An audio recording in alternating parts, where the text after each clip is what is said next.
Hola, soy Pedro Salinas en otro episodio de Después de todo.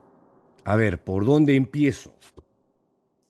El viernes último, en Barranco, en uno de los locales que tiene el Teatro La Plaza, pasó algo sumamente importante que trascendió fronteras, que dio la vuelta al mundo.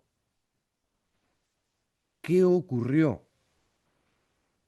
El Papa León XIV, a través de su enviado, Monseñor Jordi Bertomeu, actual comisario para la liquidación de los bienes del sodalicio, quien junto con el arzobispo de Malta, Charles Scicluna, hicieron una mega investigación que les tomó año y medio, que luego la alcanzaron al Papa, prefectos y prefectas de dicasterios que valoraron estas investigaciones y luego tomaron decisiones en consecuencia que al final terminaron con la supresión eterna y definitiva del sodalicio de vida cristiana, una ex sociedad de vida apostólica que feneció a través de un decreto firmado por el Papa Francisco, iniciada la Semana Santa de este año, el día lunes. Lamentablemente el Papa falleció a los 6 días, pero fue el último decreto oficial del Papa Francisco. Bueno, ¿qué traía Monseñor Bertomeu para compartir esa noche en Barranco ante un grupo de personas que teníamos que ver de una u otra forma con el caso sodalicio? Trajo una carta del Papa León XIV al pueblo peruano. Una carta muy importante porque hablaba sobre esta sinergia que puede hacer el periodismo independiente junto con la Iglesia Católica para revelar la verdad de los abusos al interior de la Iglesia. Un mensaje que ya fue asimilando el Papa anterior, el padre Jorge Bergoglio, y que rápidamente asimiló también Robert Prevost antes de que fuera Papa, y que ahora, como Papa, envió esta carta al Perú. Esta carta, esta misiva, muy potente, con mensajes muy poderosos, les decía, dio la vuelta al planeta inmediatamente. Todas las agencias de noticias más importantes del globo terráqueo le dieron difusión inmediata, salvo en el Perú. El Comercio, por ejemplo, no le dedicó pero ni una puñetera línea a esta noticia. El diario La República, el día sábado, fue el único medio escrito que destacó lo que tenía que destacar. Papa León XIV remite carta a los peruanos a un mes del inicio de su pontificado. Bueno, este evento fue filmado por las cámaras del diario La República, que generosamente ha ofrecido esta grabación a todos aquellos que quisieran compartirlo en sus redes, como este servidor, que me gustaría compartirlo con ustedes porque, como les digo, fue, además de ser una noche muy emotiva, ha sido una noche importante.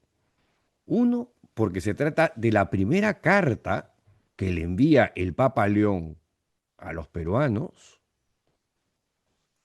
Y en segundo término, pero no menos importante, porque es la primera vez, a un mes del pontificado del Papa León XIV, que éste se pronuncia sobre el tema de los abusos al interior de su institución y sobre el papel fundamental que debe jugar el periodismo, al cual ahora la Iglesia ve como un aliado y no como un enemigo, como ocurría en los tiempos de el Papa Ratzinger y más todavía en los tiempos de Juan Pablo II.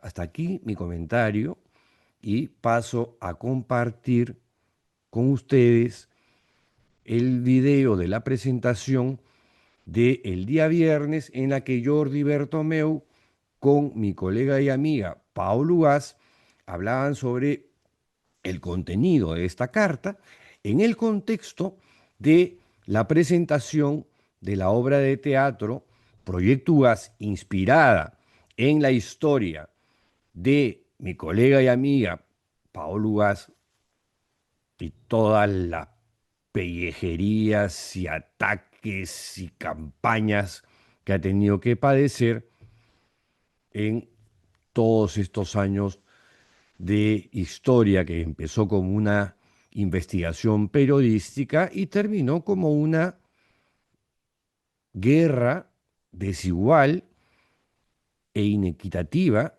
además de feroz y brutal. También participaron y organizaron este evento, por cierto, los dramaturgos que sacaron adelante esta obra que les recomiendo a todos, que se llama Proyecto Ugaz, y ojalá que puedan ver una vez que el incompetente alcalde de Miraflores, el señor Molina, levante esta orden absurda que ha prohibido que la gente entre a Larcomar. Bueno, vamos, Pato, con el video. Sí, y bueno, Vera y yo trabajamos hace muchos años juntas y la historia de Paola es un símbolo valiosísimo para nuestro país, para el mundo en este momento y siempre creo de la fuerza de la verdad, la fuerza de no tener temor, ¿no? Y de envalentonarnos a decir la verdad a favor de quienes todavía no tienen las herramientas para decirlo, porque una sola voz que enuncia la verdad ilumina mucho. Y creo que esa obra es solo una luz más dentro de tantas luces que se han ido alumbrando para reparar y para buscar un camino más digno para las víctimas y para todo lo que ven. La obra de teatro trata sobre dos creadoras que están tratando de encontrar la mejor forma para contar esa historia y darle lugar a esa verdad, darle lugar a las víctimas, darle lugar a esta lucha de los periodistas que buscan la verdad y que se enfrentan a toda clase de calamidades, a toda clase de prestigios. Y estas dos mujeres en escena de forma muy honesta están tratando de descubrir cómo contar esta verdad y que en el camino no se quede nada importante, pero también buscando adentrarse en la forma en la que esta batalla ha afectado la vida personal también de Paola. Sí, creo que un punto importante de la obra es que vamos contando su búsqueda y su maravillosa compromiso, pero también vamos viendo cómo esto ha ido afectando su vida íntima y personal. Y lo vemos desde la mirada de dos creadoras, ¿no? De dos artistas peruanas que se enfrentan a este país todos los días. Y no solo vemos la historia de Paola, sino vemos a todos los que la han acompañado y que han sido pues, un soporte fundamental para que la historia salga a la luz. Y entre ellos está Raiza, que nos acompaña, a quien tenemos la suerte de tener aquí.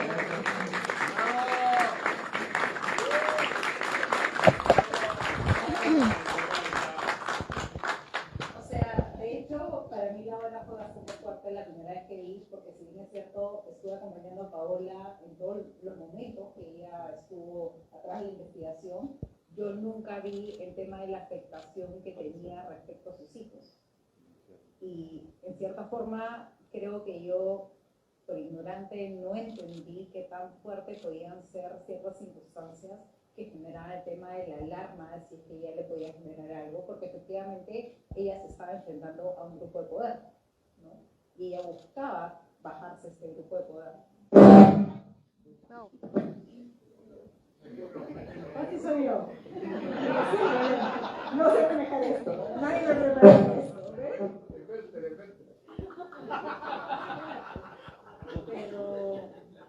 Pero bueno, a lo que voy es, definitivamente, el trabajo que ella hizo no es solo un trabajo de una periodista X, sino fue una periodista que se centró específicamente en tratar de darle voz a las víctimas.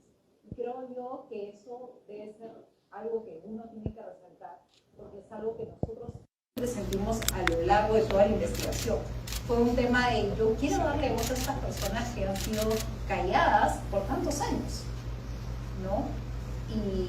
Y en verdad fue un tema bastante lamentable cómo es que acá en el Perú, si tú tienes un poco de poder económico, puedes terminar tratando de destruir la vida de una persona que simplemente lo único que se dedica es a tratar de encontrar la verdad, ¿no? La adoro, a pesar de todas las cosas que siempre he leído. Pero la adoro porque efectivamente vale un millón, porque todo lo que ha hecho no es por algo que ella ha tratado de buscar con un nombre personal, nunca.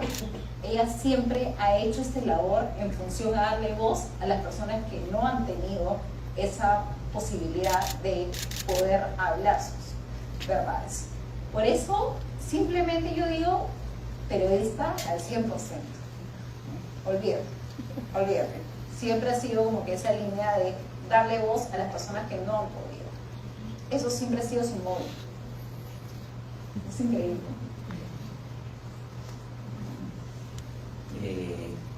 Antes de invitar a Paola y a Monseñor aquí al foro, repitiendo un poco y también sumando un poco lo que dice Raiza, la búsqueda de la verdad, creo que hay algo hermoso que ha pasado en este momento al sentirse inspirada por Paola, que es cómo se cruza el periodismo con el teatro y la búsqueda de la verdad, la búsqueda de exponer lo que destapa el periodismo. El teatro lo busca amplificar en esta obra y hacerlo crecer, y creo que es una unión hermosa que hemos podido experimentar y que va a seguir creciendo porque no vamos a parar nunca. Por favor, Paola y Monseñor, acompáñennos aquí, el espacio es suyo.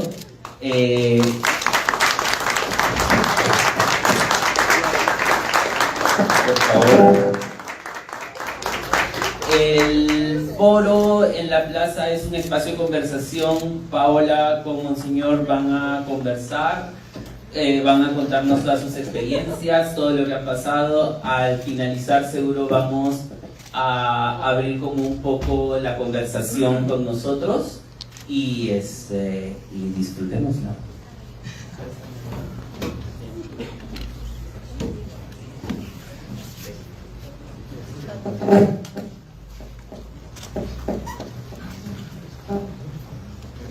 Hola.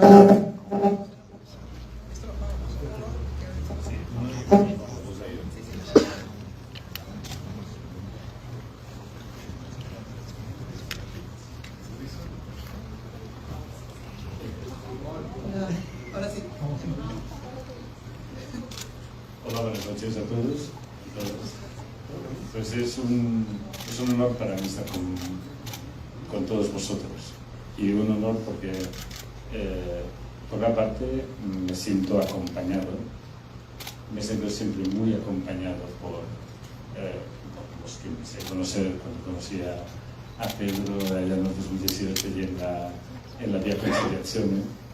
Él lo narró en su libro, estaba un poco así desconfiado, miraba para atrás a ver quién me sigue, un poco paranoico en aquella época. Bueno, ahora también, pero allí. A partir de entonces voy entrando en una tragedia, que bueno, es una tragedia personal de mucha gente. Llevaba ya en aquel momento pues 6 años en el dicasterio siguiendo casos de abusos sexuales de menores cometidos por clérigos en Latinoamérica. Y para decir verdad, había conocido alguna cosa del sodalicio, pero me había pasado por debajo del radar. Es decir, sabía, pero lo asociabas más con abusos de adultos. Sin embargo, a partir de aquel primer encuentro, vas entrando más en la problemática, conozco luego a Pau, y a partir de entonces ya vas entendiendo que la Iglesia tendrá que pasar pantalla, hemos ya pasado pantalla. Tendría que ser el abuso sexual de los menores cometidos por clérigos ya prueba superada, y no lo es. Pero tenemos delante todo un abanico de casos de abuso que destroza vidas de muchas personas, pues son adultos vulnerables.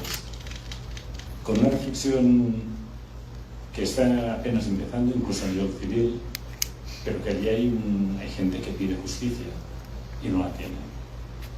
Sin embargo, antes de continuar, me gustaría leeros un mensaje que se me ha confiado esta semana y que es inédito.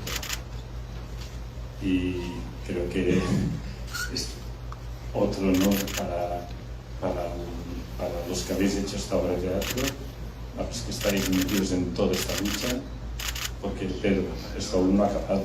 Él hace tiempo que va diciendo, este es el último libro, este es el último artículo. ¿Sabes? Y yo primero. Bueno, pues os lo leo y luego pues haremos al comentario. Mensaje del Santo Padre León XIV con ocasión de la obra Proyecto Ugaz. Estimados hermanos y hermanas, con profundo respeto y reconocimiento, poco más de un mes del inicio de mi pontificado, pero recordando con gratitud los casi 40 años desde mi primera misión vivida en el Perú, me uno al estreno de la obra Proyecto Ugaz, que da voz y rostro a un dolor silenciado durante demasiado tiempo. Esta obra no es solo teatro, es memoria, denuncia y sobre todo un acto de justicia. A través de ella, las víctimas de la extinta familia espiritual del sodalicio y los periodistas que las han acompañado con valentía, paciencia y fidelidad a la verdad, iluminan el rostro herido pero esperanzado de la Iglesia. La lucha de ustedes por la justicia es también la lucha de la Iglesia. Porque, como escribí años atrás, una fe que no toca las heridas del cuerpo y del alma humana es una fe que no ha conocido aún el Evangelio. Hoy, esta herida la reconocemos en tantos niños, jóvenes y adultos que fueron traicionados donde buscaban consuelo, y también en aquellos que arriesgaron su libertad y su nombre para que la verdad no fuera enterrada. Quiero agradecer a quienes han perseverado en esta causa, incluso cuando fueron ignorados, descalificados o incluso perseguidos judicialmente. Como dijo el Papa Francisco en su carta al pueblo de Dios en agosto de 2018, el dolor de las víctimas y de sus familias es también nuestro dolor y, por tanto, es urgente reafirmar nuestro compromiso para garantizar la protección de los menores y de los adultos vulnerables. En esta misma carta, mi predecesor, que habló de la estimulante diferencia entre delito y corrupción, nos llamó a todos a una conversión eclesial profunda. Esta conversión no es retórica, sino camino concreto de humildad, verdad y reparación. La prevención y el cuidado no son una estrategia pastoral, son el corazón del Evangelio. Es urgente arraigar en toda la Iglesia una cultura de la prevención que no tolere ninguna forma de abuso, ni de poder o autoridad, ni de conciencia o espiritual, ni sexual. Esta cultura solo será auténtica si nace de una vigilancia activa, de procesos transparentes, de una escucha sincera a los que han sido heridos. Para ello necesitamos a los periodistas. Hoy quisiera agradecer particularmente a Paola Uraz por su valentía en acudir el 10 de noviembre de 2022 al Papa Francisco y pedirle amparo ante unos ataques injustos que sufría junto a otros 3 periodistas, Pedro Salinas, Daniel Llovera y Patricia Lachiga, por denunciar los abusos cometidos por parte de un grupo eclesial radicado en varios países pero nacido en Perú. Entre las numerosas víctimas de abusos, también las había de abusos económicos, los comuneros de Catacaos y Castilla, lo cual hacía aún más intolerable lo denunciado. Desde el inicio de mi pontificado, cuando tuve el privilegio de dirigirme por vez primera a los periodistas reunidos tras el cónclave, subrayé que la verdad no es propiedad de nadie, pero sí es responsabilidad de todos buscarla, custodiarla y servirla. Aquel encuentro fue más que un saludo protocolario, fue una reafirmación de la misión sagrada de quienes, desde el oficio periodístico, se convierten en puentes entre los hechos y la conciencia de los pueblos, incluso con grandes dificultades. Hoy vuelvo a elevar la voz con preocupación y esperanza al mirar hacia mi amado pueblo de Perú. En este tiempo de profundas tensiones institucionales y sociales, defender el periodismo libre y ético no es solo un acto de justicia, sino un deber de todos aquellos que anhelan una democracia sólida y participativa. La cultura del encuentro no se edifica con discursos vacíos ni con relatos manipulados, sino con hechos narrados con objetividad, rigor, respeto y valentía. Exhortamos, pues, a las autoridades del Perú, a la sociedad civil y a cada ciudadano a proteger a quienes, desde las radios comunitarias hasta los grandes medios, desde las zonas rurales hasta la capital, informan con integridad y coraje. Donde se silencia a un periodista, se debilita el alma democrática de un país. La libertad de prensa es un bien común irrenunciable. Los que ejercen esta vocación con conciencia no pueden ver apagada su voz por intereses mezquinos o por miedo a la verdad. A todos los comunicadores peruanos me atrevo a decirles con afecto pastoral: no teman.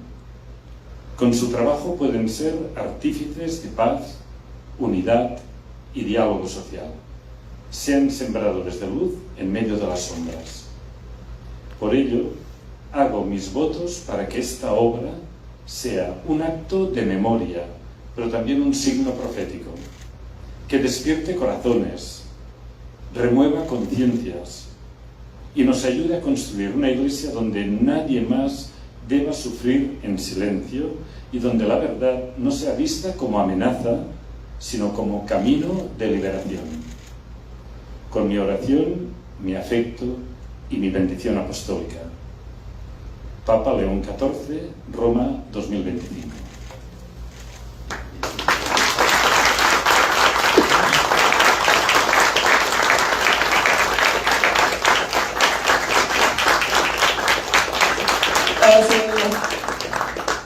Bueno, estoy muy contento, muy contenta, procesando, muy emocionado de estar acá todos. Está Camila Bustamante, está Elizabeth, está, bueno, Héctor Gadea, que es el abogado con el que todo empezó, ¿no? En el caso Sodalicio, José Luis Carró, que es el verdadero que todo empezó en el año 2000.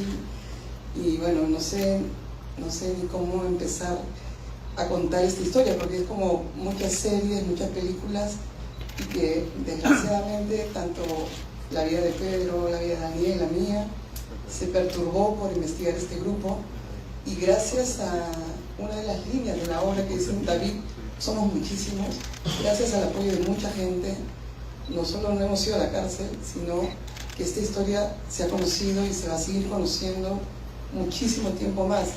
Quizás no en el Perú con los grandes medios de comunicación, pero fuera del Perú esta historia es muy conocida. Y gracias al Papa Francisco y ahora gracias a León XIV, esta historia se va a conocer muchísimo más. Y creo que eso ya en sí mismo es un logro para esta historia. Sí, estoy de acuerdo con lo que dices, Pau. De hecho, visto desde Europa, el caso Sodalicio, para muchos ha puesto el Perú en el mapa. Es decir, era un blackout total que ocurría alrededor del caso. Estuvimos durante mucho tiempo que costaba mucho que la gente entendiera qué está pasando en mi propia familia, ¿no? Es decir, tengo un hermano que me dijo no hace mucho, Jordi, ¿qué pasa en Perú con esto del Sodalicio? Claro, entonces esto era un reto para los que contabais, es decir, sed muy pedagógicos, pensad que vosotros estáis viviendo una tragedia desde dentro, en un sistema que provoca este blackout informativo, pero hay mucha gente que necesita este relato. Miren, yo cuando era pequeño me acuerdo que hubo un programa en la televisión española, una serie, que se llamaba Raíces, ¿no? Raíces. Y era, no sé si aquí también en Perú, era sobre el problema de la esclavitud en Norteamérica. Entonces, en aquellos años, ahora no, es decir, ahora Europa, pues, sobre todo España, es una tierra que recibe inmigración de todas partes, pero en aquella época era muy difícil ver una persona de color por la calle. Entonces, lo primero que vi, dije, mamá, ha llegado Baltasar, porque claro, el rey Baltasar, yo tenía 5 o 6 años, ha llegado el rey Baltasar, ¿no?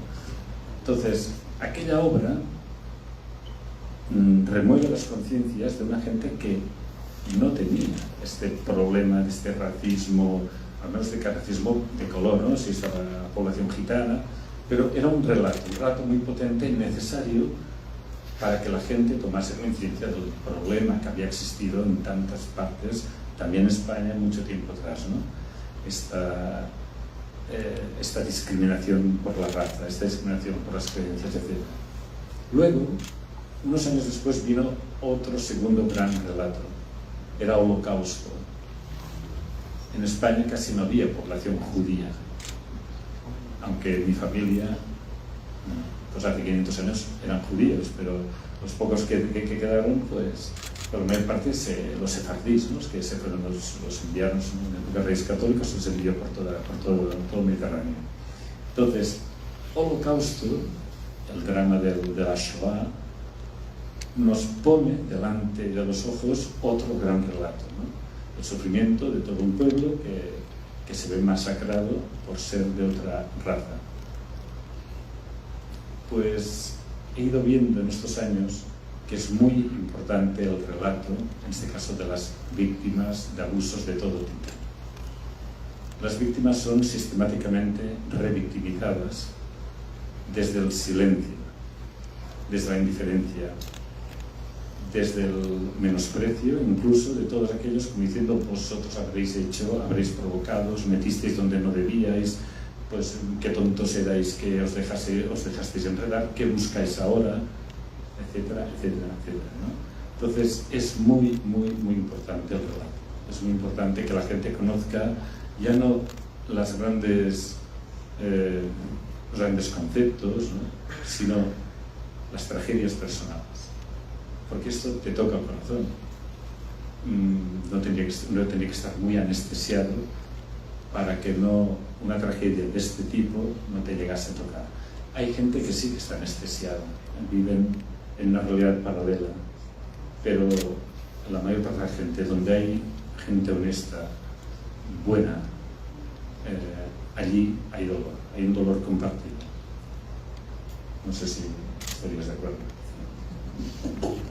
Por eso decía que la obra de este teatro, el Proyecto Gas, no deja de ser aportar un relato, como que habéis hecho con Pedro, es decir, estos libros, Martín. Yo creo que era muy importante cuando yo me encontré con el Papa Francisco la primera vez, explicarle el Perú, ¿no? Explicar que había un grupo que tenía un presupuesto de más o menos $1.000 millones, con un montón de poder, para meternos a la cárcel a todos los que se le cruzaban por encima, comuneros en Piura, periodistas en Piura, nadie sabe la palabra sodalicio, porque Bolívar, que estuvo 18 años, tapó toda esa historia en Piura. Y en Perú es más o menos parecido, Monseñor Eguno. Y creo que era importante explicar por qué, y Francisco decía, pero ¿por qué la gente no lo conoce? Y era explicarle todo el Perú, el sistema. Con Robert Prevost, que ahora se convirtió en el Papa León XIV, esa explicación ya no es necesaria, porque él conoce, desgraciadamente lo ha sufrido, ya cuando era obispo de Chiclayo, o dentro de la conferencia episcopal, el matoneo de esta organización, el poder que tenían y todo el tiempo detrás de él. Entonces, creo que sí, ir más allá de esta historia también no ha sido fácil, pero también ha servido para mostrar la incapacidad del Estado para responder, ¿no? Y creo que está aquí el Alberto Laonde, que fue el jefe de una comisión que investigó en el Congreso a este grupo, que demuestra la dificultad del Estado para hacer algún tipo de cambio, para que nunca más haya un niño esté a solas con un religioso o con un profesor, niño o niña, porque ese hecho mismo ya podría ser un fruto de algún posible abuso. La cultura de la prevención es eso. Y no ha pasado nada. El libro salió en 2015, ningún cambio, ni una ley, ni nada protege a los niños. O sea, el Estado ha sido indiferente, nos ha visto pasar todo lo que han escuchado todo y no han hecho absolutamente nada. Pedro tiene una audiencia ahorita en estos días próximos donde están pidiendo 11 años de cárcel. O sea, esta historia demuestra cómo un Estado puede estar anestesiado y no pasa absolutamente nada. Y hacia afuera todo el mundo se sorprende, pero acá todo sigue igual. Vivimos un momento histórico que hay que vivirlo siempre con esperanza, ¿no? Porque cuando parecía que los marrones negros iban a traeros aquí la tormenta que nunca tendréis en Lima, ¿no? Pero esta tormenta potente, ¿no? Pues no, sale la luz y hay esperanza, ¿no? ¿Quién quiere decir que los 133 cardenales reunidos en conclave tienen que salir precisamente, pues, el canal Prevost, es decir, que luego será el León XIV? La peor noticia para muchos aquí en Perú, la peor noticia de todas, y para muchos otros, la gran mayoría, un motivo de profundísima alegría, ¿no? Digo esto porque hay momentos en que se ve la fragilidad de las instituciones. Alberto, estarás de acuerdo que las instituciones democráticas son muy frágiles. Hay que cuidarlo con esmero y hay que cuidarlo entre todos. Y uno se da cuenta lo fácil que es polarizar la sociedad, manipularla. Hoy hay medios impresionantes, cada vez más sofisticados, tecnológicos, para manipular a la gente y al final para que los mismos de siempre, estas élites, que al final no es nada más que un grupo de población que se da unos privilegios que nadie le ha dado, se los dan ellos mismos, continúen siendo libres. Entonces, estos casos son como el piloto que se enciende y que da la voz de alarma. Es decir, hay un grave problema institucional. Cuando esto ocurre, es que las instituciones todas, también la Iglesia, fallan. Cuando José Enrique Escardó, hace 25 años, empiezas tu lucha y por primera vez haces saltar la alarma de que allí está pasando algo,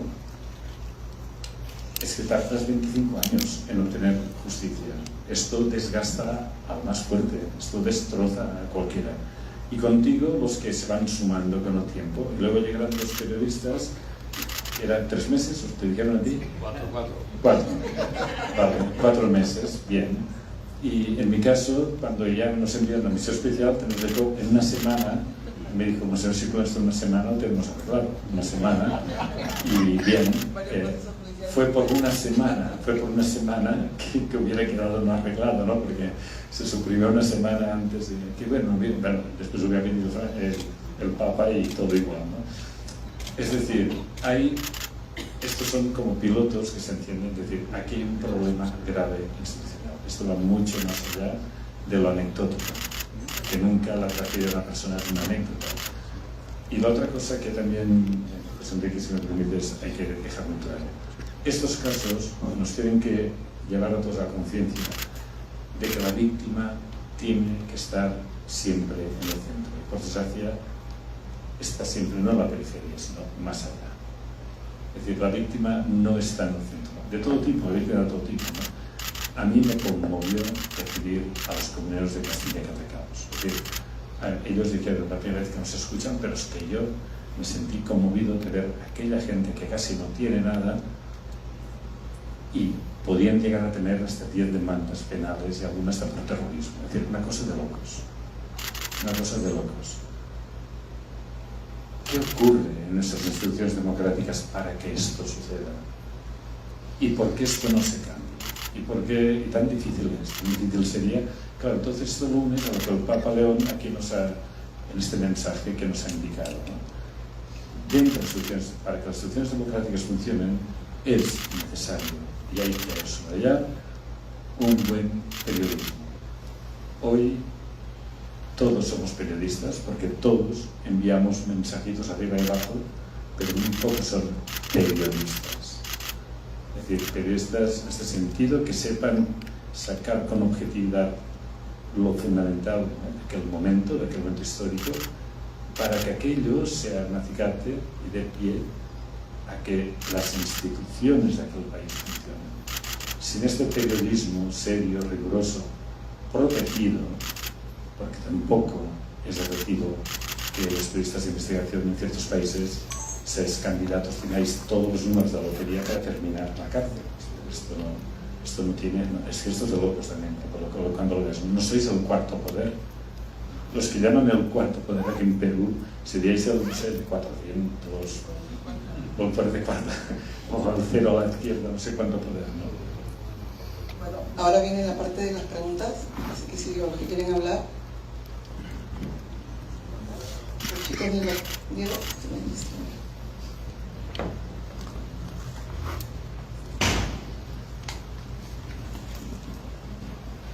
Gracias. Bueno, buenas noches con todos, con el señor Paola. Gracias por generar este espacio, además. Y gracias por esta carta que creo que nos ha conmovido profundamente a todos. Solo puedo imaginar el nivel de emoción de Paola si todos los demás estamos todavía procesándolo. Cuando me tocó presidir la comisión investigadora del tema de abusos sexuales de menores de edad en organizaciones y escogimos el caso Sodalicio como un caso emblemático, hubo una pregunta que le hacíamos a los denunciantes, a quienes habían denunciado públicamente. Se le hicimos a José Andrés Cargó, que fue el primer denunciante, no solo en el año 2000, sino que volvió a salir en el programa de Cecilia Valenzuela el año siguiente. Se le hicimos a Cecilia Valenzuela, se le hicimos a Paolo Gas, a Pedro, que era cuando habían denunciado quién del Estado los había llamado o los había buscado para hacer el seguimiento de la denuncia. Y la respuesta es nadie. Ni la Fiscalía, ni la Defensoría del Pueblo, ni ningún congresista de ese momento, ni ninguna autoridad. Y una de las explicaciones que existe para este nivel de impunidad es que las denuncias que involucran a la Iglesia Católica en un país que sigue siendo profundamente católico como el Perú, se traducen como un ataque a toda la Iglesia en su conjunto y a la Iglesia como idea, y no a las personas y a las organizaciones dentro de la Iglesia que permiten que esto suceda. Y lo vemos también hoy día en el Perú, cuando se habla del caso del cardenal sancionado por el Vaticano, Juan Luis Cipriani, que un sector de la población simplemente no está dispuesta siquiera a escuchar la denuncia, porque lo asumen como un ataque más a la Iglesia. Entonces es muy importante este tipo de mensajes y es muy importante su presencia hoy, Monseñor, y repítanlo cada vez que tengan un micrófono, de que la Iglesia en realidad lo que necesita es estas denuncias.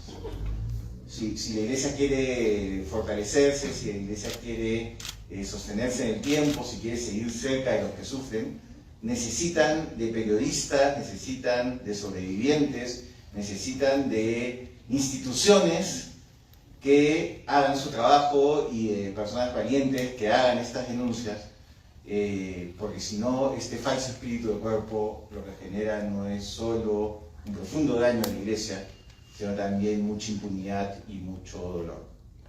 Solo quería transmitir ese mensaje y por favor sigan desde el Vaticano y en estos espacios transmitiendo este mensaje claro, no se está atacando a la Iglesia cuando se denuncia casos de abuso, casos de malversación, por el contrario, se está haciendo un buen católico al hacer esto. Gracias.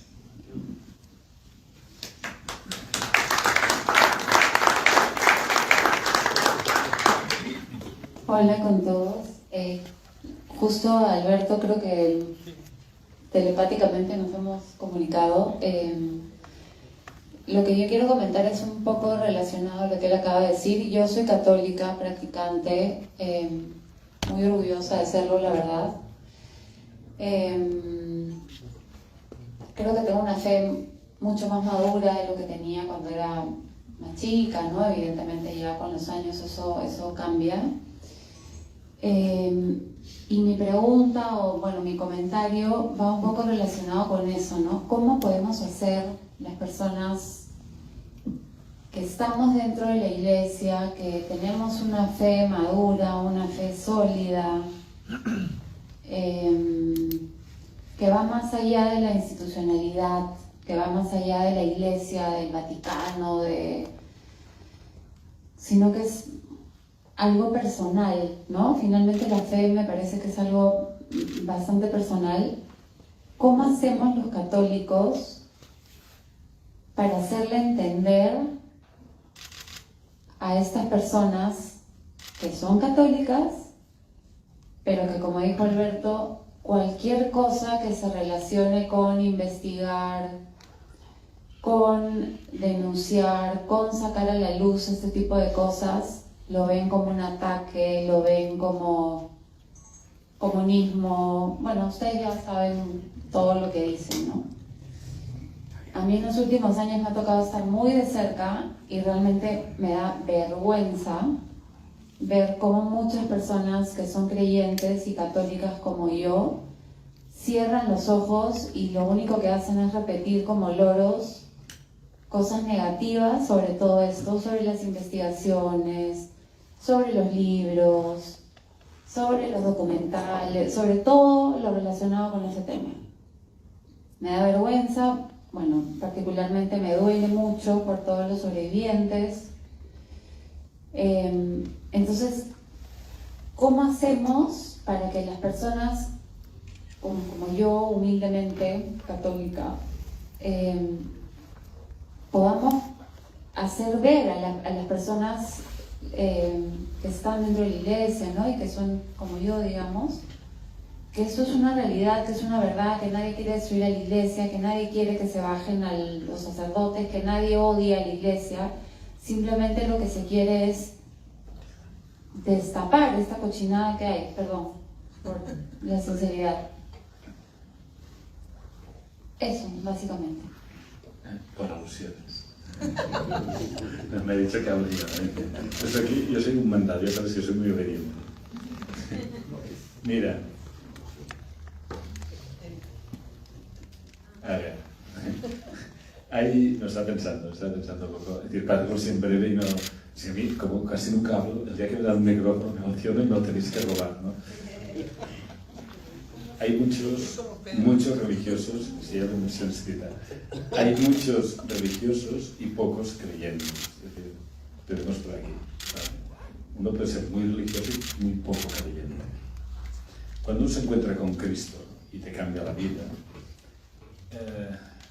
te das cuenta que eres la primera víctima, que se ha hecho víctima Él es el Todopoderoso, el Omnipotente que se ha encarnado. Ojo, Todopoderoso, Omnipotente. Es decir, el abuso es la cara oculta de la moneda porque es poder. Es decir, es el poder tóxico. El Todopoderoso, el poder se ha encarnado. El poder en sí no es bueno ni malo, es capacidad de cambiar la realidad. Y es bueno esto, en ese sentido. Es necesario cambiar la realidad. Pero cuando este cambio de la realidad, esta simetría relacional se utiliza para instrumentalizar al otro, al hermano, porque nuestra fe profundamente, Erika, es yo creo en un Dios que es Padre, que es bondadoso, que es misericordia, y todos somos sus hijos. Es decir, es una relación tan amor, pero tan perfecta que se vuelca en nosotros. Y vivimos de su mismo espíritu, mismo amor. Entonces, esto que es poder, porque el amor es lo único que cambia, lo único que cambia la realidad es el amor. Esto es poder. Pero esto puede ser pervertido y transformado en lo peor, que es el abuso. Pero es la otra cara. Entonces, a mí, lo que veo que está faltando en la Iglesia, y por tanto en la sociedad, porque la Iglesia no somos extraterrestres, salimos de una sociedad concreta, es hacer una profunda reflexión sobre el poder. Porque hay abuso, tenemos que pensar cómo es el poder que origina aquel abuso.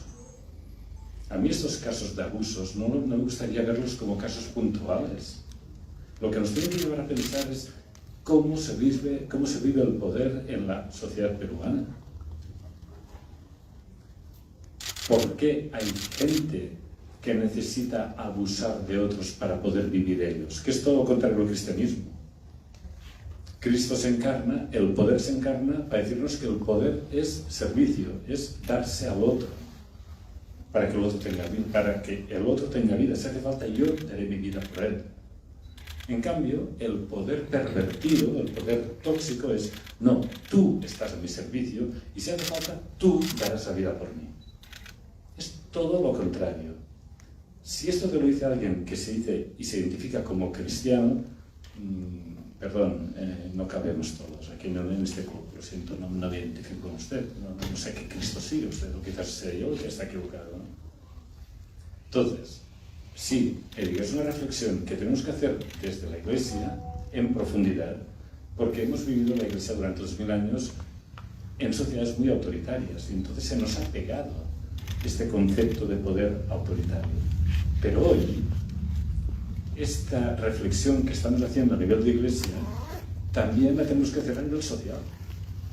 Porque ¿cómo es posible, como os decía antes Alberto, cómo es posible que estas víctimas no hayan sido casi nunca, digamos así, acogidas por las instituciones republicanas del Perú? ¿Qué ha pasado? ¿O qué está pasando? ¿Y qué está pasando para que aquellos que lo denunciáis estéis siempre a un paso de entrar en la cárcel? ¿Pero qué está pasando? ¿Que vives una sociedad de locos? Entonces, insisto, la reflexión del poder es muy necesaria y como cristianos más. Porque entonces entiendes aquello de el profetismo en la Iglesia. Para mí, esta carta que nos ha dirigido León XIV es una carta profética.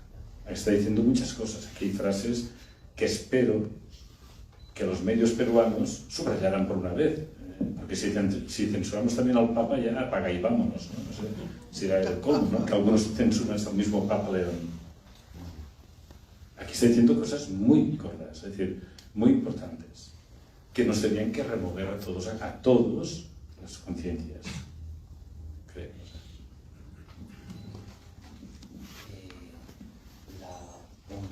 Una más. Hola, ¿qué tal? Soy Alejandro Céspedes, editor de La República, y esta pregunta va del Monseñor Bertomeu, porque digamos, recibimos con mucha esperanza este mensaje del Papa, ¿no? Y quisiera hacer, digamos, un poco más público este último proceso que se ha venido dando también a través de la visibilización de estas historias publicadas a través de la pluma de Pablo Gas. A pesar de los mensajes concretos y directos que no solamente se están dando en este momento, con esta carta que dirige a los peruanos el Papa León, sino a través de sus propios pronunciamientos, ¿no? Digamos, de usted, ¿no? En diferentes visitas que ha hecho al Perú, y del mismo Papa, ¿no? A través también de los periodistas que siguen investigando los casos. La reacción de los grupos, como en este caso es el sodalicio, ha sido de continuar hostigando, continuar enviando cartas notariales, continuar amenazando, ¿no? Con una serie de cartas que han continuado hasta hace muy poquito. La semana pasada hemos estado preparando respuestas notariales junto con Paola y continúan, ¿no? A pesar de todo esto que se dice y que se espera de una sociedad, ¿no? Y lo que usted ha dicho y lo que también dice el Papa es que finalmente necesita verse a las instituciones, ¿no? Como un vehículo para lograr justicia y reparación. Sin embargo, estas instituciones están compuestas por personas que seguramente van a estar viendo a través de estas transmisiones que se están dando en los diferentes medios que están acá presentes. Diríjanse por favor a ellos y a quienes siguen insistiendo en revictimizar sobre todo a quienes siguen sufriendo y a quienes sobre todo siguen callados ante el miedo que suscita que el poder que aún ostentan siga quitándoles posibilidad de una vida digna. Estaremos de acuerdo que es muy difícil dialogar con gente fanática, gente que se encierra en sus verdades, en su verdad, gente polarizada. Es muy difícil dialogar con esa gente. A mí cuando alguien me dice, no, es que esta noticia la da tal periódico, ¿y qué? Es decir, no, ¿por qué? Porque la da este periódico ya no es verdad. Entonces, esto es una lucha que tenemos que hacer. Por una parte, vosotros como periodistas, haciendo un periodismo riguroso, serio, objetivo, ¿no? Puede ser parcial, porque no se pide imparcialidad a un periodista, se pide objetividad, que son cosas diferentes, ¿no? Entonces, es muy necesario lo que estáis haciendo, porque algunos periódicos como el vuestro se ha convertido en la única luz de vida que tenían algunos entre tanta oscuridad. Es decir, es que la única como punto de referencia para intentar explicar a la sociedad peruana lo que estaba pasando y abrir y despertar conciencias.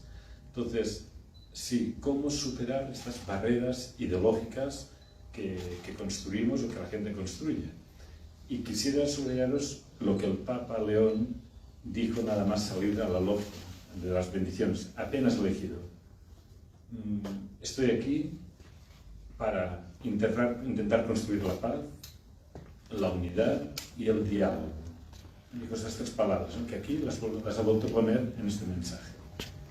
La paz, la unidad, el diálogo, ¿no? Claro, es que es imposible esta paz y esta unidad sin el diálogo, es imposible. Si yo me encierro en mi verdad y creo que mi verdad es absoluta, pues entonces, evidentemente, si yo puedo vivir bien en aquella verdad, puede llegar un momento que la realidad se impone. La realidad siempre se impone. Yo quisiera aquí subrayar una cosa que se lo he dicho a algunos, ¿no? Más graves que los abusos que se cometieron en el sodalicio, por ejemplo, en nuestro periodo de formación, que hay algunos, ¿no? Estoy de Alfonso, Pedro, tal, Renzo, es decir, más grave que lo que ocurrió en San Bartolo es lo que ha ocurrido sistemáticamente en muchas familias, que convirtieron su familia, su núcleo familiar, en un pequeño San Bartolo. Porque vosotros erais abusados por gente fanatizada, gente que no estaba bien en sus casillas, ¿no? Sin ningún control por parte de la Iglesia, y este es el problema, y esto es lo que la Iglesia tendrá que hacer, intentar poner más controles, porque esto no se puede repetir. Pero era gente extraña a vosotros. Pero que un padre, una madre pueda, es decir, fanatizados, puedan imponer este tipo de sevicias, maltratos psicológicos, etc., a sus propios hijos, a mí se me hace casi imposible concebir. porque el núcleo familiar es donde más protegido tiene que estar un menor, un adolescente, un joven. Y en cambio, algunos núcleos familiares, por este fanatismo que decíamos ahora, se convirtieron en pequeños apartados, ¿no? Con falta de respeto, con imposiciones arbitrarias, hijos que tienen que, no obstante amar a sus padres, los tienen que dejar de lado, si no les ahogan. A mí esto se me hace tan difícil de entender. Por eso, lo que estáis haciendo en esta obra, Proyecto UGAL, lo que estáis haciendo desde el periodismo serio, riguroso, lo que estáis haciendo con vuestras denuncias, por ejemplo, José Enrique y otros que estáis aquí moviéndonos en redes, es muy importante. Porque a veces hasta lográis una crepa, como se dice en italiano, una grieta, es decir, lográis hacer una grieta en aquel muro y quizás desde esa grieta en la otra parte verán un poco de luz. Porque, insisto, el muro del fanatismo es muy, muy grueso y muy potente. Vamos a ir con la última pregunta. La última. Sí. Pues bueno. Muchas gracias, monseñor. Soy José María Palacios. Estoy acá atrás. Estoy acá. Bueno, la carta del Papa está preciosa, así que hay que agradecerle. Y como dijo Paola, hay una enorme ventaja que a estas ovejas él sí las conoce. O sea, a estos periodistas el Papa León los ha consumido durante años viviendo en el Perú. O sea, sabe quiénes somos y sabe cuál es el problema y por eso la carta es más sentida. Pero a mí lo que me preocupa, que quería plantearles, es algo que por acá lo han dicho, que creo que es bien importante. El sodalicio ya fue disuelto. Y bueno, todos lo hemos celebrado porque ha sido una gran victoria de todas las víctimas, de todos los que han denunciado. El Papa acogió esta petición, pero sin embargo, hay un conjunto de personas que pertenecieron al sodalicio, pero que siguen manejando la Asociación Civil San Juan Bautista, que siguen mandando cartas, que sigue haciendo exigencias, que sigue movilizando el Poder Judicial. ¿Y sabe qué pasa, monseñor? Que el Papa, claro, está con todos nosotros acá. ¿Y dónde está la conferencia episcopal? Y ese es nuestro problema hoy en el Perú, para todos los católicos. Porque no solamente no estudió el Estado, eso le preocupa acá al doctor que es político, pero a los católicos también nos preocupa dónde estuvo la conferencia episcopal. Y la verdad es que es muy difícil, y era, lo digo por experiencia propia, tramitar una denuncia de acoso a través de la conferencia episcopal en el Perú. Me tocó hacerlo y a mí, a Pedro, sabemos la historia, en 2018.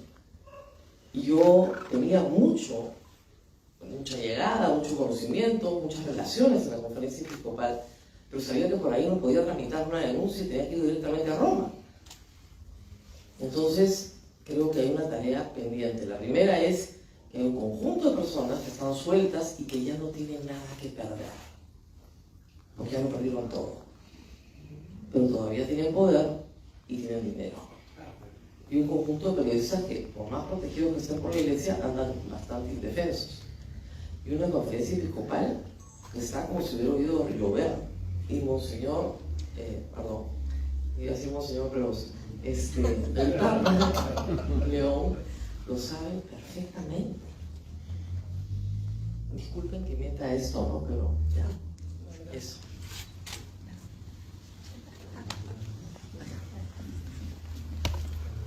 Sí, bueno, está puesto el dedo en la llaga, en la historia de los pasados. Ya no hay el ex sodalicio, pero toda la maquinaria del sodalicio a través de Inversiones San José, bueno, lo que era Inversiones San José, ahora es Inversiones San Juan Bautista, y que son dueños de muchísimas empresas. A su vez han puesto empresas, 9 cementerios manejados en un fideicomiso del alcalde de Lima que se llama Rafael López Aliaga, y que quiere ser candidato a la presidencia en 2026. Es una maquinaria muy fuerte contra los periodistas, sobre todo periodistas mujeres, muy matón López Aliaga, y maneja dinero y sabe que puede ayudar a su amigo Jaime Bertel, que dirige esta organización, que ya no tienen un respaldo de la iglesia, pero están allí. Y no solo están allí, sino que nos siguen mandando denuncias, nos siguen mandando, cartas notariales. Yo agradezco a la República por la resiliencia, el aguante y el acompañamiento durante 9 años que yo he publicado en la República. Yo creo que hemos recibido, creo que Alejandro ha recibido siempre, en la época desde el 2016, casi más de 1000 cartas notariales, y de todo tipo y de todo calibre, insultos, y mañana te denunciamos. De hecho, la última carta notarial que recibimos de Jaime Bertel y de José Antonio Eguren aseguraban que nos iban a demandar. La suerte fue que el 8 de mayo salió el Papa León XIV y dijeron que ya no era muy conveniente demandarnos. Pero claro, seguimos igual indefensos en el país ante esta maquinaria que no se detiene, ¿no?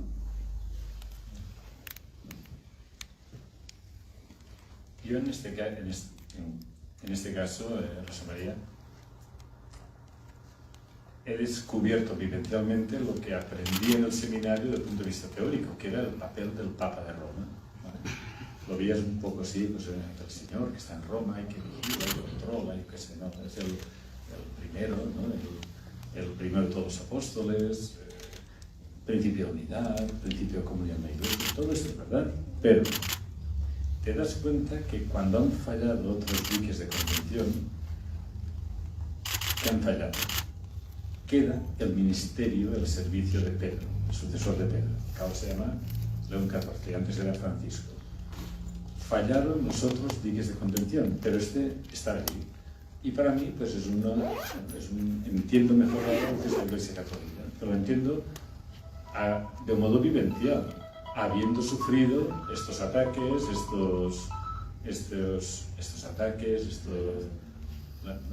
sí, aún está, aún tengo una denuncia de, como decíamos, pues Enrique me hizo víctima también, al final me hicieron víctima solid, necesitaba también la etiqueta y la tengo ya, ¿no? Es decir, víctima solid, denunciado desde Nelson Rodríguez. Y ahí están, de la que te pego, y además jugando con los medios, intentando convencer, ahora busco George Bartomeu, y nacido en 1959, lo cual esto enfada mucho porque soy del 68. Pero aparte de esto pone polémico, sacerdote polémico. Bueno, sacerdote polémico, quizás sí que soy un poco polémico, pero ¿sabes? Y entonces todas las entradas son los diferentes vídeos que aquellos dos pues iban sacando, nos quieren excomulgar y todo aquello, ¿no? Y todos aquellos diálogos. Claro, todo esto puede ser motivo de risa, te da un poco de risa, pero también da una profunda reflexión. O sea, María, es decir, no hay risa, ¿no? Aquí hay mucha tragedia detrás, porque miren, si un enviado por el Papa con nacionalidad española y vaticana, con pasaporte diplomático en la mano, con toda la estructura del Vaticano detrás, con todo el dinero del Vaticano, con toda la estructura institucional, donde hay pues abogados y tal, y se atreven a llevarlo a los tribunales, moraleja, ¿qué no harán con cualquier desgraciado aquí en Lima que no tiene ningún tipo de influencia, ningún tipo de cargo político ni nada, incluso con cargos o gente con mucha influencia como nosotros, periodistas, ¿no? ¿Quién se atreverá a denunciar un caso de abusos en Perú? Si se han atrevido, y aquí me tienen, aún estoy a las puertas de ir a Yabancaya, en cualquier día de estos. ¿Quién se atreverá? Es decir, lo que han hecho estos dos, lo que han hecho es lanzar un mensaje terrible en Perú. Un mensaje terrible. Es que ni tan siquiera la inmunidad diplomática protege a uno que tiene que hacer una investigación nada más. Porque las decisiones las tomaron otros. Una investigación protegida diplomáticamente y acogida como tal por el Estado peruano, por la Cancillería peruana. Si atacan a una persona así, ¿cómo no lo harán con cualquier otro? Entonces, esto te da pie a pensar a cualquier ciudadano peruano, incluso a los que podéis tener una cierta influencia social o tal, aquí estamos todos desprotegidos. Esto no es un Estado de Derecho, Alberto. Cuando no se protegen estos mínimos, esto no es un Estado de Derecho, es otra cosa. y la conferencia episcopal o otros entes de iglesia que se sienten igualmente hostigados, matoneados y tal, y entonces se pueden sentir así y puede haber un silencio también, un silencio que puede ser interpretado como un silencio cómplice. Por esto es muy importante, cuando no ha habido voces, Prevost era una de estas voces que en su momento os ayudó, y como él, otros. En cambio otros pues optaron por callar. No han callado algunos, no ha callado el Papa sucesor, el que ahora os ha enviado esta carta. Esta carta podía estar o no estar, y ha querido estar. Esta carta es muy importante. Para una obra de teatro que se hace en Lima, que no se hace en Broadway, ni se hace a nivel mundial, se hace en Lima, una obra de teatro, y el Papa quiere hacerse presente con un mensaje. Yo para mí esto lo encuentro importantísimo. Pero importantísimo no solo para la Iglesia, que es verdad, Rosa María, tenemos mucho que hacer a nivel profético, hay mucho que hacer. Y hay muchos que tendrían que sentir vergüenza por su silencio, pero también a nivel de sociedad. Y al revés. Y es un motivo también para aplaudir y celebrar y dar las gracias a aquellos que se han atrevido a hablar, que han sabido acompañar, que se han puesto al lado de las víctimas, que se han sentido ciudadanos honestos. Es que solo pides honestidad, honradez. Yo como sacerdote quiero encontrarme delante gente honesta. No quiero que me vengan solo con la etiqueta y soy católico padre y por tanto nosotros dos nos entendemos. Es que nos podemos entender o no, Erika, o no. Yo necesito gente honesta, gente buena, con la cual puedes hablar, porque compartes todo. Entonces, para mí todo esto es un reto, es un momento de dar las gracias a los que habéis hecho la obra de teatro, a los que os habéis lanzado en este proyecto. Es un momento pues para las víctimas de Cecilia, tantos como estáis aquí, ¿no? Es que casi no os veo, pero es momento para, bueno, pues para dar gracias también de que hemos llegado hasta aquí. Mira, hemos llegado hasta aquí, a trancas y barrancas, pero estamos aquí. Y que, Pedro, y queda mucho por contar, Por tanto, con Noticias de Dios, que aún no ha salido, con Noticias de Dios, pues ha salido la verdad, nos hizo libres, pero con Noticias de Dios, pues seguramente, ¿por qué? Pues habrá mucho que contar aún, porque dar fuerza, es decir, las fuerzas del mal continuarán haciendo su trabajo, ¿no? Pues que esos están allí para esto, pues para marear y para hacer el mal. Pues tenemos que, ante este mal, pues contraponer mucho bien. Y sí, esto que decías, Rosa María, a mí como sacerdote, como católico, claro que me avergüenza. Pero no me avergüenzo de ir así. ¿Por qué? Pues porque me identifico con aquella gente buena que están dispuestos a darle el callo y a decir, oye, hay que trabajar para que este mundo sea un poco mejor para todos. Y en eso estamos.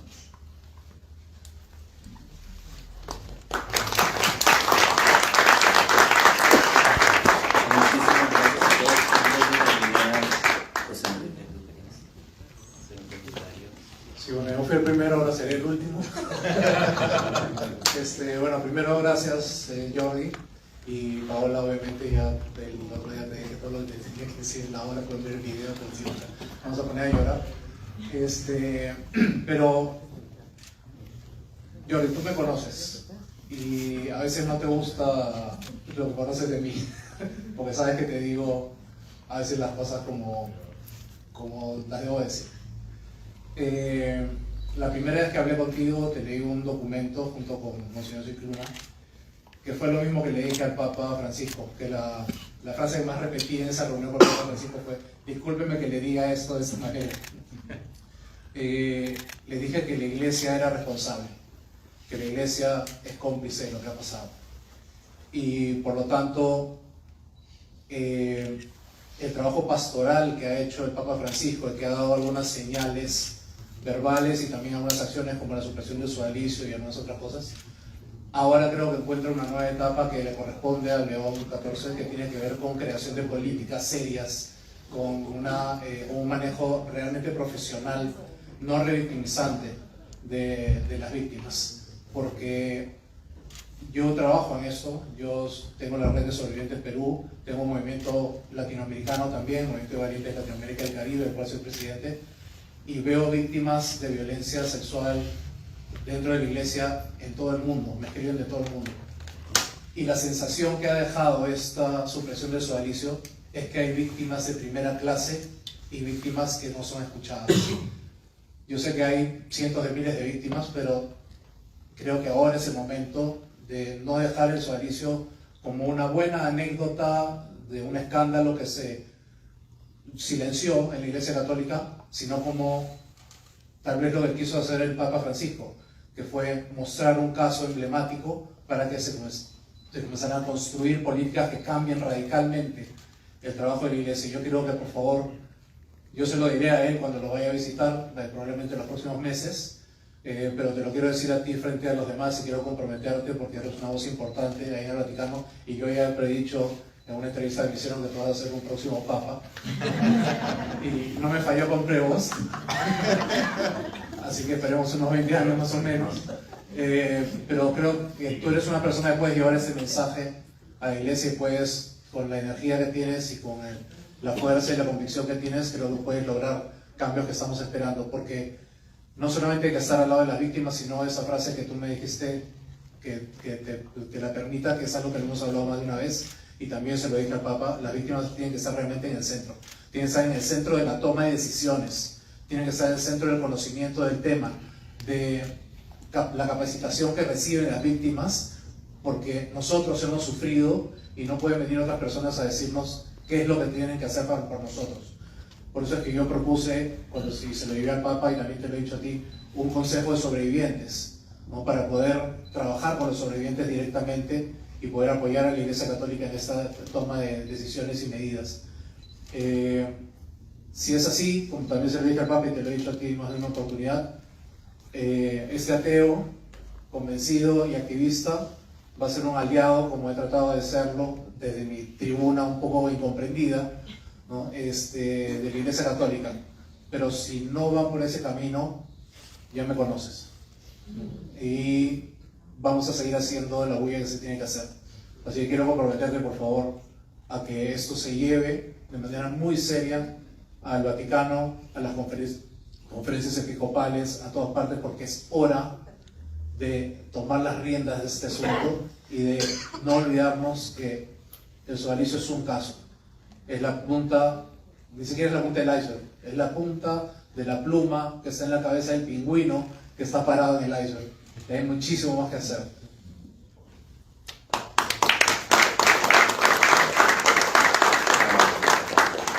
Muchísimas gracias, Paola y Monseñor Jordi, por acompañarnos en este increíble momento. Muchísimas gracias a todos ustedes también por estar aquí compartiendo este momento. Creo que es un hermoso momento que estamos viviendo también, y damos el foro por terminado. Muchísimas gracias a todo el equipo que nos ha acompañado para hacer esto posible, y me gustaría llamar a todas las víctimas, a todos los sobrevivientes, por favor, para tomarnos una foto juntos.